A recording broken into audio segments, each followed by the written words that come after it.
Hello my dear friends, this is Pranav Priyadarshi और आप हैं प्रियदर्शी ऑनलाइन क्लासेस में। गाइज, आप सभी को पता है कि अभी हमारा क्वेश्चन सेट का चर्चा हो रहा है और क्वेश्चन सेट में अगर हम लोग चर्चा कर रहे हैं एंशिएंट हिस्ट्री में, तो आप लोगों को जो कंटिन्यूअस जो देख रहे हैं उनको पता होगा कि ये आपका सेट नंबर 4 है। ठीक है, इससे पहले 1, 2 और 3 ये तीनों सेट हमने चैनल पर अपलोड कर रखे हैं। अगर आप वो सेट नहीं देखे हो तो आपको डिस्क्रिप्शन बॉक्स के लिंक में भी मिल जाएगा और क्वेश्चन सेट का एक अलग हम प्लेलिस्ट ही बना दिए हैं, तो आप आराम से वहाँ पर जाकर आप उस सारे क्वेश्चन को देख सकते हो। पिछले बार जो हम लोगों ने चर्चा किया था 35 क्वेश्चन, वो थे जैन धर्म से रिलेटेड। आज हम लोग चर्चा करने वाले हैं 34 क्वेश्चन, 34 क्वेश्चन हम लोग चर्चा करेंगे और बौद्ध धर्म से चर्चा करेंगे। ठीक है, कौन से धर्म से? तो बौद्ध धर्म से। तो चलिए गाइज, हम लोग चर्चा करते हैं और आपसे एक रिक्वेस्ट करूंगा कि प्लीज़ आप इस वीडियो को लास्ट तक देखना, क्योंकि यदि आप कॉम्पिटिशन्स निकालना चाहते हो तो आपको मैक्सिमम से मैक्सिमम क्वेश्चंस टच करने होंगे। अगर आप देख लोगे एक बार भी तो मुझे नहीं लगता है कि आप गलत आंसर मारोगे। इक्का दुक्का भी करके मारोगे ना, अक्कड़ बक्कड़ बम्बई बोल, वैसे भी करके मारोगे फिर भी आप सही मार दोगे। तो चलिए गाइज, आज की क्लास हम लोग एक इंटरेस्टिंग रूप में शुरू करते हैं। क्वेश्चन नंबर 36 है, गृह त्याग के पश्चात सिद्धार्थ ने अनोमा नदी पार की तथा भिक्षुओं का कसाई वस्त्र धारण किया। इस स्थान को क्या कहा गया? तो ऑप्शन ए है त्रिशिपतन, ऑप्शन बी है अनुवीन और ऑप्शन सी है उर्वेला और ऑप्शन डी है बोधि। गाइज, यहाँ पर ध्यान देना, अनुवीन, ठीक है, ये वहाँ पर मिस टाइपिंग हो गया है, लास्ट में ना है। ठीक है, आप लोग ध्यान देना, लास्ट में ना है, अनुवीन, ऐसे अनुवीन है वो।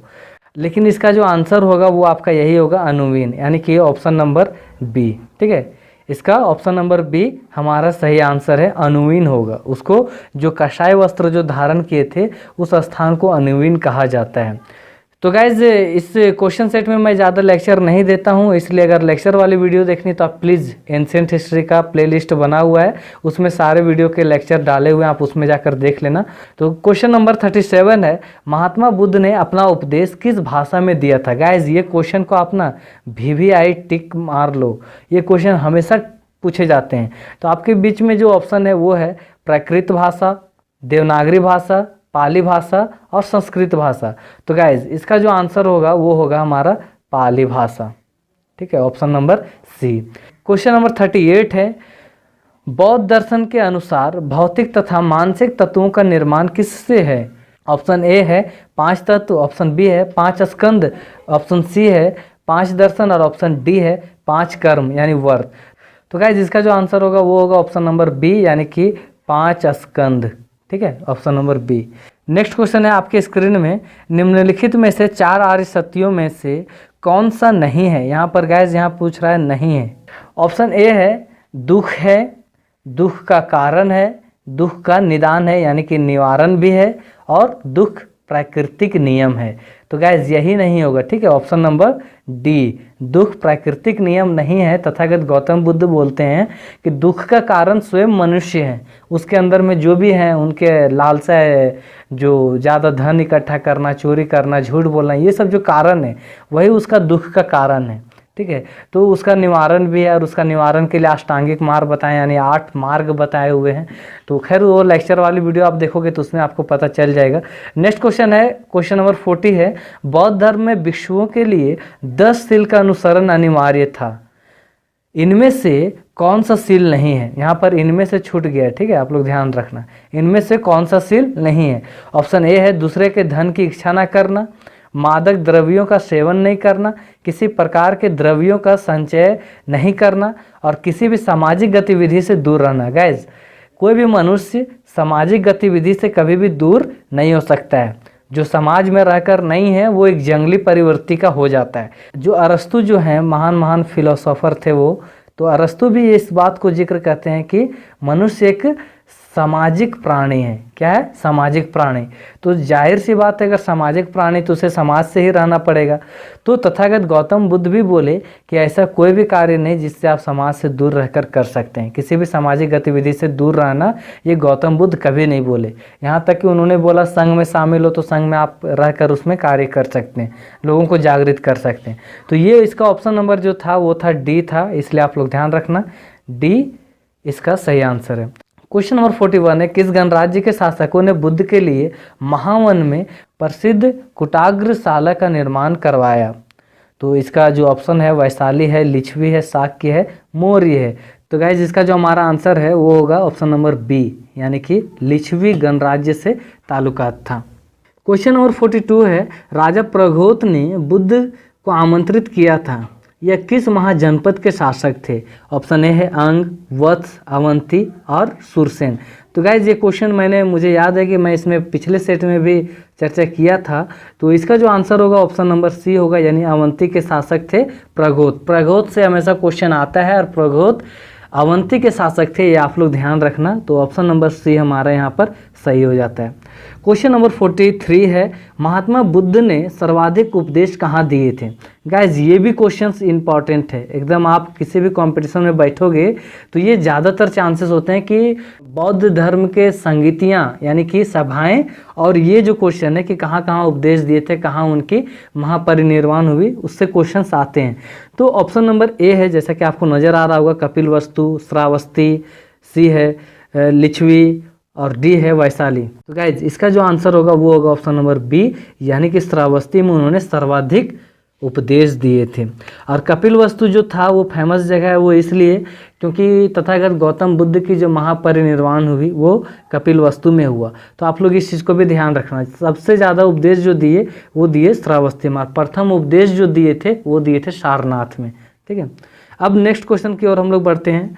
क्वेश्चन नंबर 44 है, कोली किस गणराज्य से संबंधित थे? ऑप्शन ए है पिपलीवन, ऑप्शन बी है मगध, ऑप्शन सी है कपिलवस्तु और ऑप्शन डी है रामग्राम। तो गाइस यही वाला हमारा आंसर राइट है। ठीक है, ऑप्शन नंबर डी, रामग्राम से ताल्लुकात थे। क्वेश्चन नंबर 45 है, श्रीलंका का सबसे महत्वपूर्ण बौद्ध ग्रंथ निम्न में से कौन सा है? तो ऑप्शन ए है मिलिंद पन्हो, बुद्ध घोष, दीपवंश महावंश, बुद्ध घोष, निदान गाथा और ऑप्शन डी इनमें से कोई नहीं। तो गाइज श्रीलंका से जहाँ से रिलेटेड अगर पूछा क्वेश्चन तो आप लोग इसका हमेशा याद रखना, श्रीलंका में जो सबसे ज़्यादा फेमस जो बौद्ध ग्रंथ रहा वो हमारा रहा दीपवंश और महावंश। इसमें हमारा महाजनपद के बारे में भी चर्चा मिलता है, इसलिए इससे क्वेश्चंस पूछते हैं, आप इसको ध्यान रखना। क्वेश्चन नंबर 46 है, बोरोबुदुर स्तूप जावा जो विश्व का सबसे विशाल स्तूप है, यह किस वंश की देन है? ठीक है, यहाँ पर सबसे विशाल स्तूप बोल रहा है, इसलिए आप लोग ध्यान रखना। पहला है राष्ट्रकूट वंश, बी है चोल वंश और सी है शैलेंद्र वंश और डी है पांड्य वंश। तो गाइज इसमें से आप ध्यान रखना, ये जो तीन जो वंश है ये हिंदू वंश थे, इन्होंने ज़्यादातर दक्षिण भारत में मंदिर निर्माण का कार्य किया। तो सिंपल है, आप यहाँ भी थोड़ा सा भी दिमाग लगाओगे तो आपको तुरंत आंसर निकल कर आ जाएगा, यानी कि शैलेंद्र वंशी, ये जावा से थे। फिर यही शैलेंद्र वंशी के ही शासकों के द्वारा आप देखोगे तो जो पाल वंश में था उसमें ये डिमांड करते कि मुझे भी ज़मीन दिया जाए, मैं भारत में, और मैं उसको बुद्ध विहार के रूप में उसको परिवर्तित करूंगा, यहाँ पर भी मैं तथागत गौतम बुद्ध के धम्म के लिए कुछ करना चाहता हूँ। तो यही शैलेंद्र वंशी थी, आप लोग ध्यान रखना। ठीक है, यही शैलेंद्र वंशी जावा में, जावा सुमात्रा आप सभी जान रहे होंगे, तो जावा में इन्होंने विश्व का सबसे बड़ा स्तूप का निर्माण कराया, विशाल स्तूप का निर्माण करवाया। क्वेश्चन नंबर 47 है, बौद्ध साहित्य विनय पिटक को कितने भागों में विभाजित किया गया? ऑप्शन ए है 5, ऑप्शन बी है 3, ऑप्शन सी है 6 और ऑप्शन डी है 10। तो गाइज इसका जो हमारा आंसर होगा वो होगा ऑप्शन नंबर बी, यानी कि 3 भागों में विभाजित किया गया है। साहित्य से हमेशा नेट में भी क्वेश्चंस आते हैं, और अभी तक ज़्यादातर जो क्वेश्चंस जो पूछे जा रहे हैं किसी भी कंपटीशन में वो साहित्य से बहुत ज़्यादा, इसलिए आप लोग इसको ध्यान रखना एक एक चीज़ को। क्वेश्चन नंबर 48 है, निम्नलिखित कौन सा बौद्ध ग्रंथ बिंबिसार की 500 पत्नियों का उल्लेख करता है? वाओ, 500 पत्नियों का, सोच लो, ये थोड़ा सा लगता है ना कि थोड़ा फेक टाइप का लिखा हुआ है, फिर भी चलो हम लोग चर्चा कर लेते हैं। 500 पत्नी कौन रखेगा यार, एक पत्नी तो किसी से संभलता नहीं है, 500 पत्नी रखेगा, पता चलेगा डिस्ट्रिक्ट घोषित कर दिया, सिर्फ पत्नियों का एक अलग सा डिस्ट्रिक्ट घोषित कर दिया है। चलिए हम लोग, ऑप्शन नंबर ए है महावंश, ऑप्शन नंबर बी है महावग, ऑप्शन सी है दीपवंश और ऑप्शन डी है महावस्तु। तो गाइस इसका जो आंसर होगा ना वो होगा महावग में ये चर्चा मिलता है कि बिंबिसार 500 पत्नियों को रखे थे। ठीक है, उनकी 500 पत्नियां थी, लेकिन ये उचित नहीं लगता है, एक तो किसी से संभलता नहीं तो 500 कहाँ रखेगा। तो इसका जो आंसर होगा वो होगा हमारा ऑप्शन नंबर बी। ठीक है, ऑप्शन नंबर बी, महावग में चर्चा मिलता है। क्वेश्चन नंबर 49 है, तीसरी बौद्ध संहिता में संकलित अभिधम पिटक को कितने भागों में विभाजित किया गया है? तो ऑप्शन ए है 7, ऑप्शन बी है 10, ऑप्शन सी है 13, ऑप्शन डी है 5। 49 का जो हमारा आंसर होगा वो होगा ऑप्शन नंबर ए, यानी कि 7 भागों में विभाजित किया गया है। नेक्स्ट क्वेश्चन की ओर हम लोग बढ़ते हैं। क्वेश्चन नंबर 50 आपके स्क्रीन में, सूत पिटक का संकलन किस बौद्ध संहिता के अवसर पर हुआ था? यहाँ पर सूत पिटक का पूछ रहा है, ठीक है, इसलिए आप लोग ध्यान रखना। ऑप्शन ए है प्रथम, ऑप्शन बी है द्वितीय बौद्ध संहिता, तीसरा है तृतीय बौद्ध संहिता और डी है चतुर्थ बौद्ध संहिता। तो गाइज इसका जो आंसर होगा वो होगा हमारा प्रथम बौद्ध संहिता। अब प्रथम बौद्ध संहिता की यदि हम लोग बात करें, कुछ हम लोग इसके बारे में चर्चा कर लेते हैं। तो प्रथम बौद्ध संहिता जो हुआ था उसमें सूत पिटक का तो निर्माण हुआ था, परंतु अजातशत्रु उस वक्त शासन व्यवस्था चला रहे थे और इस बौद्ध संहिता जो हुआ था हमारा 483 ईसा पूर्व में, ठीक है, 483 BC, इंग्लिश में अगर बोलेंगे तो BC। और इसके जो अध्यक्ष हुए वो हुए महाकश्यप। तो आप लोग ये 4-5 जो चीज़ें हैं उसको आप लोग याद रखना सभी बौद्ध संहिताओं से, वो बहुत इंपॉर्टेंट है। मैं जब लेक्चर भी दे रहा था उस वक्त भी समझाया था, तो आप प्लीज़ वहाँ से भी देख लेना। क्वेश्चन नंबर 51 है, सूत पिटक ग्रंथ किस भाग में बुद्धम शरणम गच्छामि की चर्चा है? ऑप्शन ए है दीघ निकाय, ऑप्शन बी है मजिम निकाय, ऑप्शन सी है खुदक निकाय, ऑप्शन डी है अंगुत्तर निकाय। इसका जो हमारा आंसर होगा वो होगा ऑप्शन नंबर सी। तो खुदक निकाय में चर्चा मिलता है सूत पिटक ग्रंथ के किस भाग में बुद्धम शरणम, देखो ये जो है ना, बुद्धम शरणम गच्छामि, धम्मम शरणम गच्छामि, संघम शरणम गच्छामि, ये सब जो 3 जो लाइन दिए हुए थे तथागत गौतम बुद्ध, बुद्ध के शरण में जाओ यानी कि बुद्धि के शरण में जाओ, धम्म के शरण में यानी आचरण के शरण में जाओ, इसका बहुत विस्तार है। इसका अगर मीनिंग समझोगे तो मैं सिर्फ एक लाइन में बता दे रहा हूँ। संघ के शरण में जाने बोल रहे हैं, यानी कि आप कभी भी व्यक्ति को संघ बनाकर ही रहना चाहिए, उसमें संघ के दिशा निर्देश वो दे रहे हैं। इस तरह से उन्होंने 3 चीज़ों को दिए थे और उसी में से में जो बुद्धं शरणम गच्छामि का जो विश्लेषण मिलता है वो हमारा मिलता है खुदक निकाय में, ठीक है, ये आप लोग ध्यान रखना। इसके बाद है क्वेश्चन नंबर 52 है। 52 की चर्चा करने से पहले आपसे एक रिक्वेस्ट करूंगा कि प्लीज़ आपको हमारा ये सेट अच्छा लग रहा है तो लाइक करें, वीडियोस को लाइक करें, इसको शेयर कर दें अपने फ्रेंड सर्किल में ताकि उनको भी ये चीज़ें जानकारी मिल सके। और हमारे चैनल में अगर पहली बार विजिट कर रहे हैं तो सब्सक्राइब करें। क्वेश्चन नंबर 52 है, किस बौद्ध साहित्य में बुद्ध किन्नर अप्सरा तथा भूत प्रेत से वार्तालाप करते हुए वर्णित हैं? तो ऑप्शन ए है थेरी गाथा, ऑप्शन बी है विमान वथु तथा पेत वथु, और सी है जातक, और ऑप्शन डी है धम्मपद। तो गाइस इसका जो आंसर होगा वो होगा हमारा विमान वथु तथा पेट वथु। अब पेट वथु नहीं, यहाँ पेट वथु झारखंड के लैंग्वेज में बोला जाता है। पेट वथु मतलब पेट को दर्द देने टाइम ये बोला जाता है कि पेट दर्द कर रहा है ना, तो यहाँ पेट वथु है, ठीक है, और यहाँ विमान वथु, ये दोनों में चर्चा मिलती है। आप लोग ध्यान रखना, option number B is the right answer. Next question की ओर हम लोग बढ़ते हैं।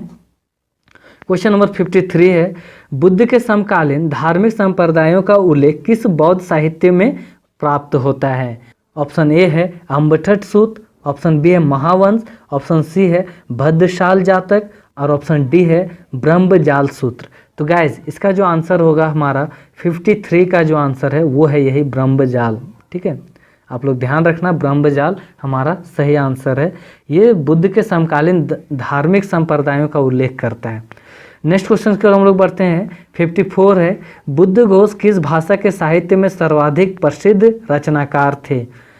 ऑप्शन ए है संस्कृत भाषा, ऑप्शन बी है ब्राह्मी भाषा, ऑप्शन सी है प्राकृत भाषा, और ऑप्शन डी है पाली भाषा।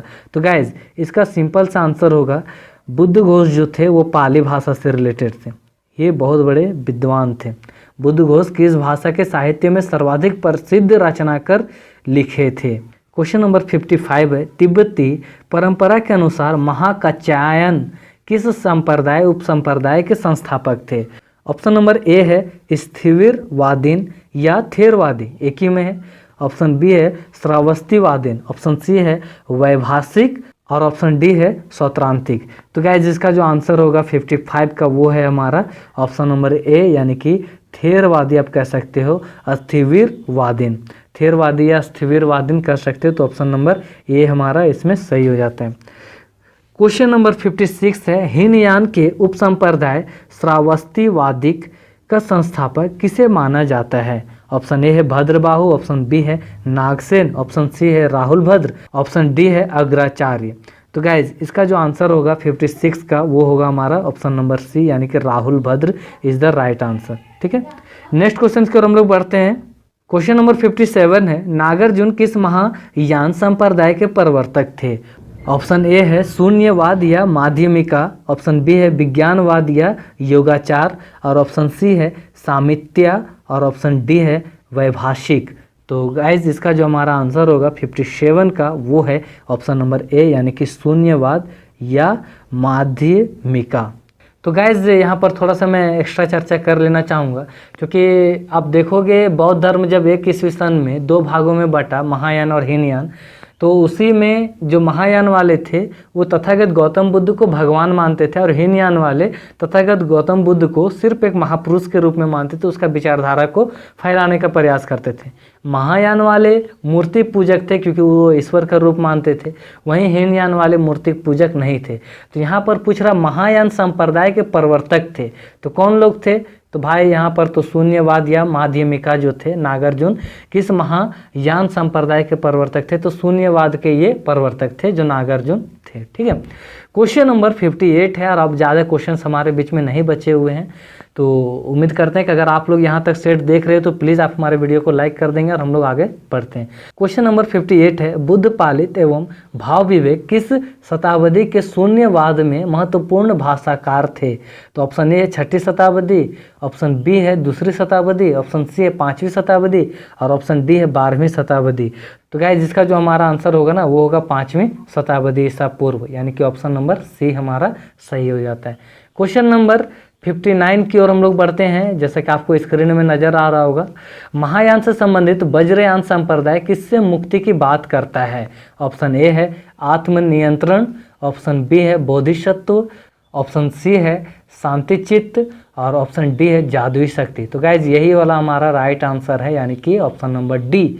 ये जादुई शक्ति से वज्रयान संप्रदाय के लोग हैं सो मुक्ति पाने का कोशिश करते हैं, और इसीलिए यही कारण है कि जादुई वगैरह जो दिखाने लगा तो वज्रयान का उस उप संप्रदाय का ज़्यादा पता ही नहीं चला, जबकि ये जुड़ा हुआ था, ये आपका महायान संप्रदाय से ही जुड़ा हुआ था।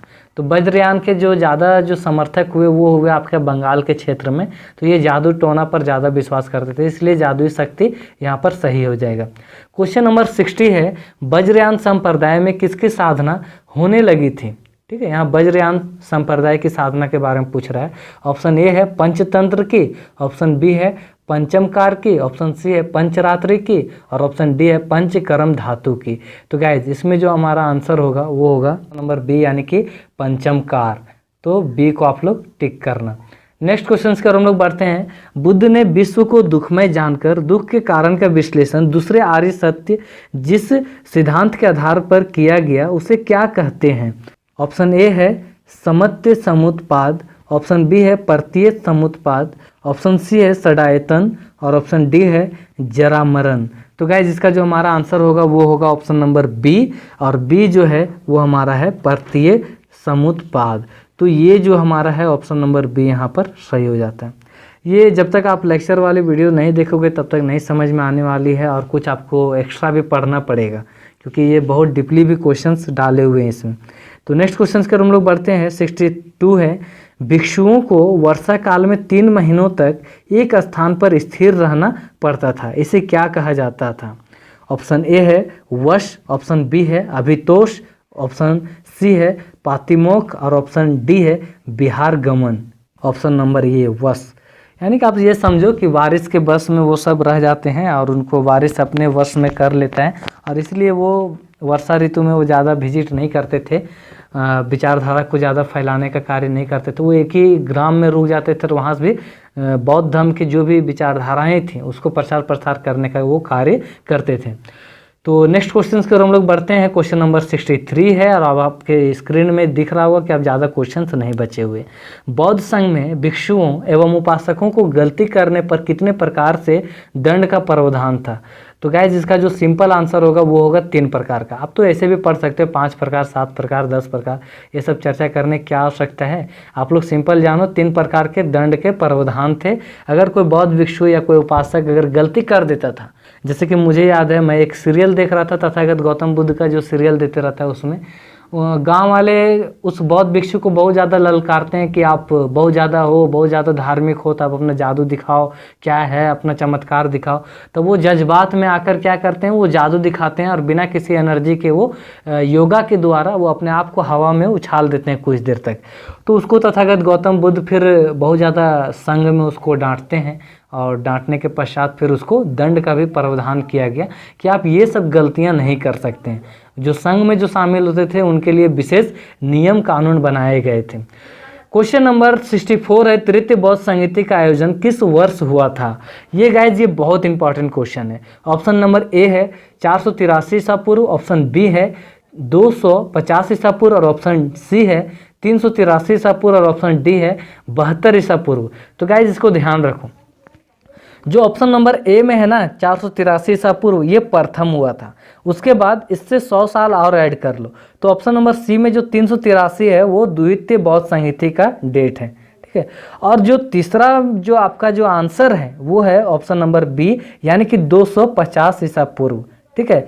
इस बौद्ध संहिता को सम्राट अशोक करवाए थे और इसके जो अध्यक्ष थे वो थे मोगली पुत्र तीसा, जो 250 या 251 ईसा पूर्व आप बोलो, कभी कभी 251 भी लिखा हुआ रहता है। तो ये जो आसपास का जो डेट रहेगा आप उसमें टिक मार देना। क्वेश्चन नंबर 65, अश्वघोष कनिष्क के दरबारी थे या किस बौद्ध संहिता के उपाध्यक्ष थे? ऑप्शन नंबर ए है तृतीय, ऑप्शन बी है चतुर्थ, ऑप्शन सी है द्वितीय और ऑप्शन डी है प्रथम। तो गाइज 65 का जो आंसर होगा वो होगा आपका ऑप्शन नंबर बी, चतुर्थ बौद्ध संहिता में, जो हमारा 1 ईस्वी सन में हुआ था। तो कहाँ पर हुआ था भाई? तो जम्मू कश्मीर के कुंडल ग्राम में हुआ था और इसके जो अध्यक्ष थे वो थे अश्वघोष और इसके जो उपाध्यक्ष थे, अभी यहाँ पर क्या बोला, उपाध्यक्ष बोला है, ठीक है, आप लोग ध्यान रखना। उपाध्यक्ष जो थे वो थे अश्वघोष और अध्यक्ष जो थे वो थे वसुमित्र। कौन थे भाई? वसुमित्र। तो ये आप लोग याद रखना। इसी बैठक में बौद्ध धर्म 2 भागों में बंट गया, एक महायान और दूसरा हीनयान। क्वेश्चन नंबर 66 है और सबसे लास्ट है, सबसे इंपॉर्टेंट क्वेश्चन है, निम्नलिखित में से कौन आजीवक संप्रदाय का प्रवर्तक है? प्रवर्तक पूछ रहा है भाई साहब, इसलिए याद रखेंगे आप। ऑप्शन नंबर ए है पुराण कश्यप, ऑप्शन बी है मखली पुत्र गोशाल, ऑप्शन नंबर सी है अजीत केस कमलिन, ऑप्शन डी है महावीर। तो गैस इसका जो हमारा आंसर होगा वो होगा ऑप्शन नंबर बी। क्या होगा भाई? तो मखली पुत्र गोशाल। तो ये बहुत इंपॉर्टेंट जो कुछ क्वेश्चंस थे उसका मैंने अभी तक चर्चा कर लिया। उम्मीद करते हैं कि आपको ये सेट भी बहुत अच्छा लगा होगा। ये हमारा सेट नंबर 4 था और नेक्स्ट हम लोग सेट का चर्चा करेंगे और तो मौर्य साम्राज्य में कदम रखेंगे और मौर्य साम्राज्य का बहुत सारा क्वेश्चंस को अभी हम लोग देखेंगे। मुझे लगता है मौर्य साम्राज्य से आपको 3 सेट में क्वेश्चंस देना ज़्यादा उचित होगा और उससे एक भी क्वेश्चन फिर आपको नहीं छूटेंगे। तो प्लीज़ गाइज आप हमारे इस वीडियो को लाइक करेंगे, अपने फ्रेंड सर्किल में ज़्यादा से ज़्यादा शेयर करेंगे और आप हमारे चैनल में अगर पहली बार विजिट कर रहे ना तो प्लीज़ यार सब्सक्राइब करो। थोड़ा सा मुझे भी लगेगा कि चलो हमारे साथ इतने सारे स्टूडेंट हैं जो पढ़ रहे हैं। तो चलते चलते बस एक ही गीत गुनगुनाते रहना, चलते चलते मेरे ये गीत याद रखना, कभी अलविदा ना कहना, कभी अलविदा ना कहना, चलते चलते मेरे इस वीडियो को लाइक करना, कभी अलविदा ना कहना, कभी अलविदा ना कहना। Bye bye, take care, love you to all, thank you guys.